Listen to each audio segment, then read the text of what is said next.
So as you can see, there are five core elements of a story. The first element is characters, and this is basically, generally speaking, although not always, generally speaking, characters are people in your story. But sometimes they could also be objects, sometimes they could also be other things. But generally, it's the people in the story whose journey we follow through the course of the story. So, generally, when you make characters, you have central characters or primary characters. These are the people who are at the heart of your story. This is the main characters. And then you might have secondary and tertiary characters who may come in a particular moment but may not be present through the whole story, or their influence in the story is not so high. They might have a limited influence on your story. So think about who are these characters in your story. That's the first element. The second element we can call context, which means where is the story taking place? What kind of a situation? What kind of a context?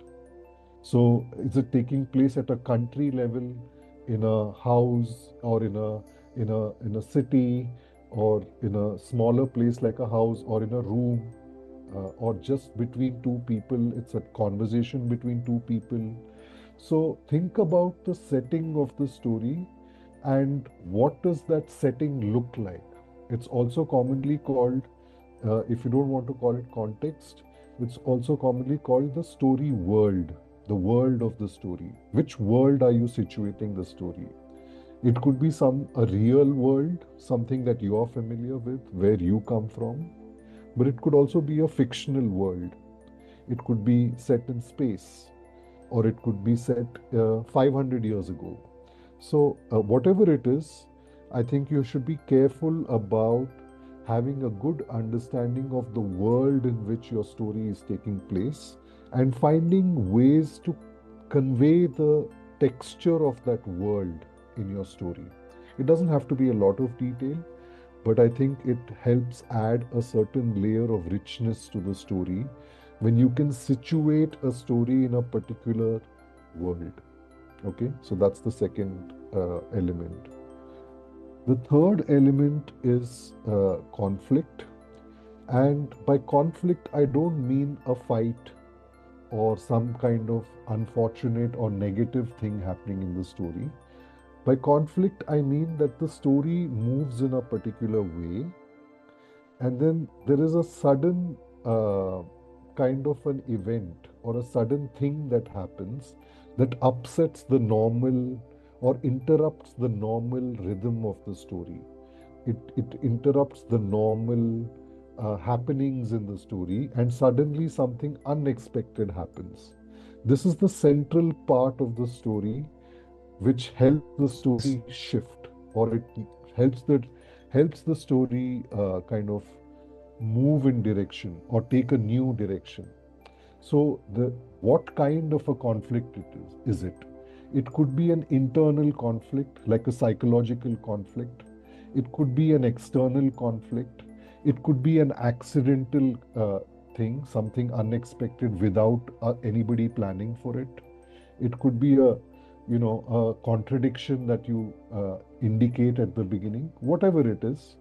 But in every story, the story becomes more effective where if at some point in the story there is some kind of an interruption or a conflict.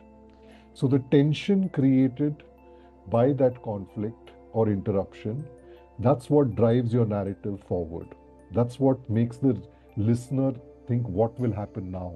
What next? Right? So that creates the sense of urgency in a story. Fourth is the emotional aspect of every story.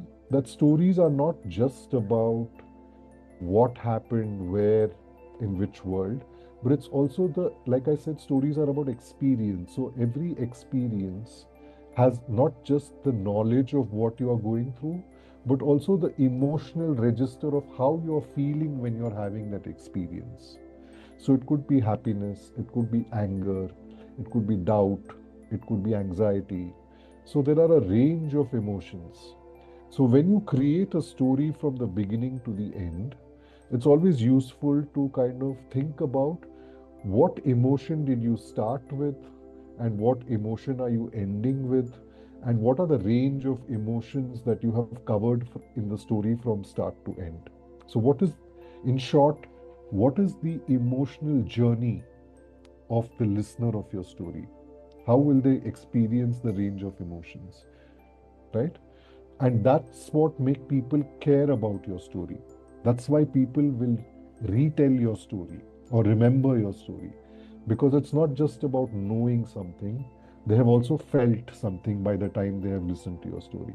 So emotion is a very core element of storytelling. And finally, the last step is a resolution.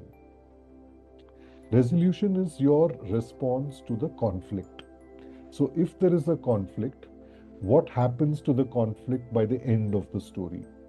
Has the characters changed in some way, or has their world changed, or has it led to some kind of a tragedy, or has it led to a happy ending, or has it led to some other kind of resolution?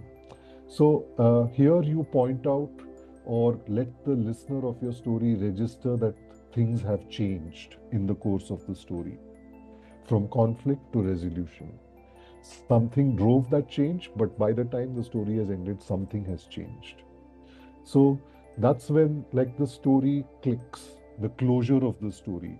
And I think that's what helps also for people to understand the story as a coherent narrative. When you introduce a conflict, but then also remember to close the loop. So this is going to be very important, and I want all of you to remember these five elements. And every time you try to write a story or retell someone else's story, try to see how these five elements are playing out.